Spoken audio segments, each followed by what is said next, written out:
waxa maanta aan haysano waa deegaan dawlad goboleed Hirshabelle marka u fiirsato wuxuu leeyahay bad Hirshabelle guud ahaan waxa mar wabi taasoo bedelkeedina dadka anaga ay u dhintaan saboolnimo Hirshabelle waxay ahayd in maamul goboleedyada kale sida Galmudug iyo Puntland iyo ay siin karaan raashin ay ku noolaan karaan sanado halka bedelka anaga naloo keeno shamuuray urayso oo Mareykanka la keenay iyo qamadi runtii ilaahay noo gargaarino nimciyay waa haddaan nahay dad caqli leh maskax leh waxa maanta aan haysano waa deegaan dawlad goboleed Hirshabelle marka u fiirsato wuxuu leeyahay bad waxa laga helaa kheyraad kalluumaysiga laga helaa runtii waxa laga helaa dekadiya taalo marar badan wax badan oo laga faa'iidi karo baan Hirshabelle ka jiro oo dhanka oo badda ah sidoo kale Hirshabelle guud ahaan waxa mar wabigaasoo inta badan dhinacyadiisa iyo meelo badan oo deegaana ah ay yihiin beero taasoo bedelkeedina dadka anaga ay u dhintaan saboolnimo faqri badan oo ka jiro ma jiro caqli badan oo dadka anaga ay ku tabcadaan beeraha ma jiraan wax badan oo dhiirigelin ah ama wacyigelin ah ama garab istaaga oo loo muujiyo dadka beeralayda caalamka marka u fiiriso waa dadka ugu qanisan waa dadka dawladaha ay ku tiirsan yihiin waa waxyaabaha ganacsiga wadamada hormaray ay ka helaan waa beeraha maxaa yeelay beerihii dawlad loo helay makiinadihii loo helay runtii waxa u malaynaysaa dadkaas inay dad kale wax gaarsiin karaan Hirshabelle waxay ahayd in maamul goboleedyada kale sida Galmudug iyo Puntland iyo ay siin karaan raashin ay ku noolaan karaan sanado sir laayi bal ah ay ugu xisaabtami lahaayeen walaalahooda reer Hirshabelle bedelkeeda maanta waxaan joognaa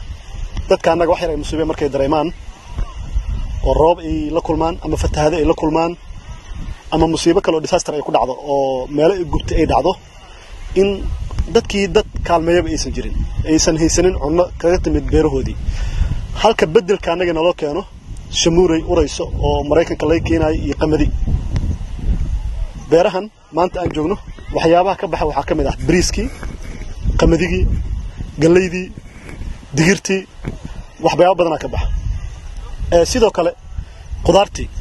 waxyaabo badan sidoo kale jowhar ama guud ahaan Hirshabelle maanta waxay u baahan tahay wasaaradda ganacsiga inay aad u fikirto oo xisaabtanto deegaanadan ku soo kordhiso warshadaha yararka ah sida qudaartan naga halawdo markasta oo mooska xumaanayo ama yaanyadii waxyaabo badan iyo liin dhanaantii in wax badan oo looga faa'iideysan karo ay jiraan saas darteed beeraha naga waxa u baahan in laga sameeyo wax badan oo ah in loo keeno warshadihii si oo qiimo dhimis far badan loogu sameeyo ganacsatada oo ay u helaan dadkan meelo ay qudaartooda ku qalajistaan liintan halaabaysa iyo yaanyadan iyo cambihi iyo kale sidoo kale runtii waxyaabo badan aga badan oo banaanka looga keeno oo laga soo sameeyo qudaarta noocaas waxa fiicneed maanta in si furan oo smart ah ee wasaaradaha naga u fikiraan wasaarad kasta waxay qabanayso inay ka run sheegi karto oo ay ka shaqeyso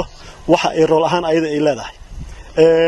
halkan waxaan ku soo marnay burbur badan oo ka muuqday laakiin magacan isaga jirtay waageedii hore warshadii sokorta ee Mareereyda ee Jowhar Soomaaliya ay ku tiirsanaan jirtay ay ka shaqeyn jireen dad gaaraya dhowr kun oo qof wax badan ay soo saari jirtay maanta oo magaaladan aan joogno waxay soo saari karaan markaa dakhligii hore in ka badan wiidanada waxay caan ku yihiin ma u baahna marar badan in shidaal biyo looga soo saaro runtii kanaala la jeexa kaasa wax waraabiyo haddii marka dadkan beeraleyda ay heli lahaayeen dhiirigelin fara badan waxay ahaan leedahay wax guul ah tusaale ahaan Jowhar iyo meelo badanba oo deegaanada ah ma jiraan kaydka raashinka oo dawladda ma jiraan kaydka ganacsatada oo lagu xisaabtamay hadii hadii labada sano soo socoto maxaa dadkan hadii 2 bilood ama 3 bilood oo biyo ay imaadaan ama jidxir u imaado ama dadkii siyaasadda ka dhaxin karto meelihii ay imaadaan xuduud kala xirasho maxaa dadkan u ah 4 bil iyo 5 bilood soo socoto raashinkeeda maxaa u ah waxa nasiib darro ah muddo yar kiis sokor ahay $40 heerka maanta uu marayo waa $82 saxna ma isbuuc gudihiisa inuu intaas ku gaaro oo kala barka in ka badan oo kor u kacay sarkac uu sameeyay sidoo kale haddii maanta warshadahaas faraha badan oo aan sheegayno loo keeno deegaanada waxay imaan lahayd in oo ii sheeg dadka anaga wax qabad far badan uu ka muuqan lahay marka macnaheeda isla xisaabtan far badan inuu jiri karo waay oo dhaqaalihii la kordhiyo run ahaantii aniga baarlamaanka waxaan kaga mid ahay 3 guddi aan ku jira guddiga maaliyadda iyo qorsheynta iyo tirkoobka deegaanka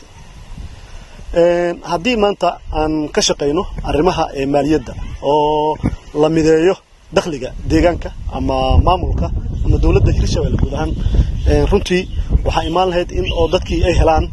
dhaqaale ku filan oo jidadkii loogu sameyn karo waa aragteen wadooyinka anaga aad u burbursan yihiin waa aragteen buudooyinkii aad u burbursan yihiin sidoo kale runtii waxa waaye waxyaabo badan oo waxa jiro ii sheeg u baahan maanta in oo deegaanadanada wax badan aan ka qaban karno taasoo ah ii sheeg isla xisaabtan in la helo dhameystiran ma haysano degmooyinka qaar ereborro oo maanta laga dhoofo hooyadii xanuunsaneed oo doonaysa dhakhtar inay tagto ma haysato erebor biri isku haleyn karta ducaa roobda degmooyin badan ma heli karaan dayaca ugu badan maanta jiro waxa kamid ah degmada Buuluburde ay sanadkii aan soo dhaafnay buundadeedii qarax lala beegsaday ilaa hadda dawladda federaalka iyo dawladda Hirshabeelle waxay rabaan inay sameeyaan howlgallo lagu dagaalamayo al-shabaab haddana dhanka kale ma jirto ma haystaan wadooyin ay maraan baabuurtooda weyn ay maraan oo buundadii Buuluburde way burbursan tahay oo qarax sidoo ugu dhacay cid daba gashay ama ii sheeg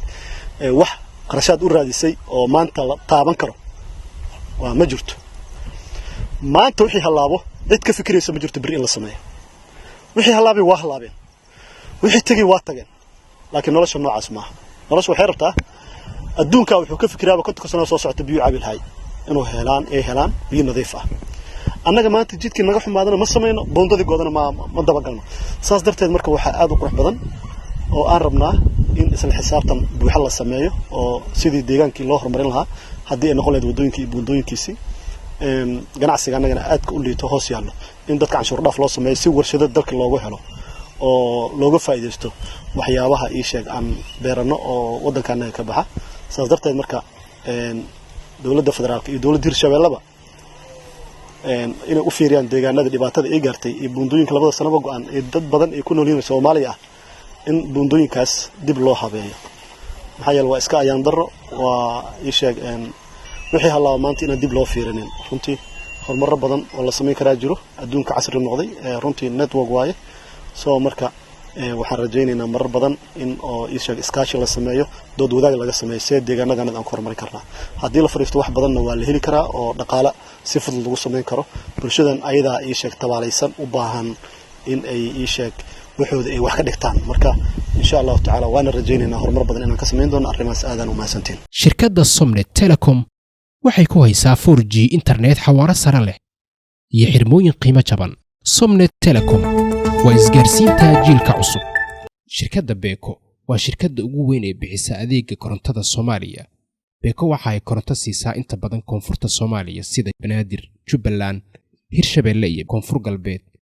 Beko waxa ay siisaa adeeg koronto oo dhameystiran dhammaan 17 degmo ee gobolka Banaadir iyo goobaha ugu waaweyn magaalada Muqdisho sida airportka Aadan Cadde dekadda Muqdisho iyo dhammaan safaaradaha iyo hay'adaha caalamiga ah